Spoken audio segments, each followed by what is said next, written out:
You've probably heard the term 12 steps in reference to addiction. They're 1/3 of the core of what makes up a 12-step program. Along with the 12 steps is a book filled with observations and stories from people who found their way to a healthy recovery. The final element is fellowship, regularly connecting with people who can identify with the things you're experiencing and are ready to be of service. Most people's introduction isn't with a book or a list of steps, it's with people through a 12-step meeting.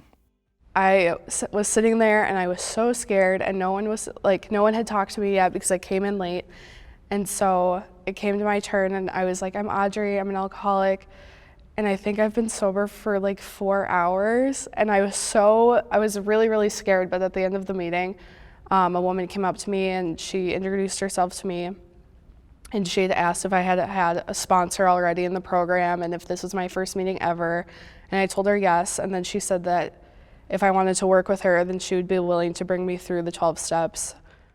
In a meeting, everyone is considered equals, regardless of their years of sobriety or other considerations. There are volunteer facilitators that serve by preparing the space, opening the meetings, and helping with group communication, but all persons in the room are peers. A person's higher power may be God, nature, the wisdom of their group, or the reality that actions lead to consequences. They are free, anonymous, and respectful. Often, a collection is taken to help cover costs of the meeting place, refreshments that may be served, or for materials given. There's no expectation of donations.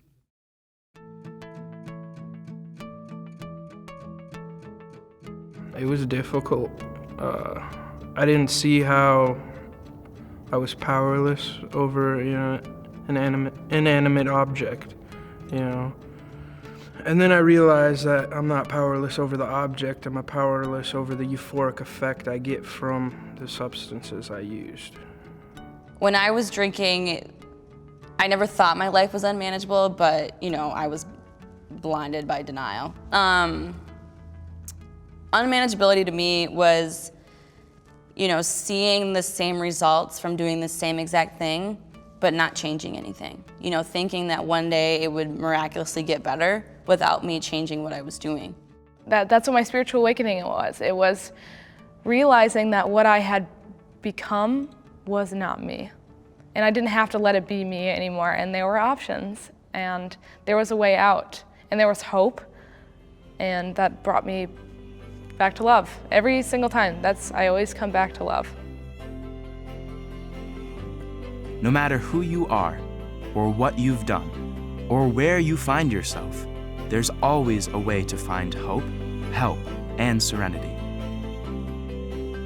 You may only be 12 steps away from finding a path to a life of hope that you never could have imagined.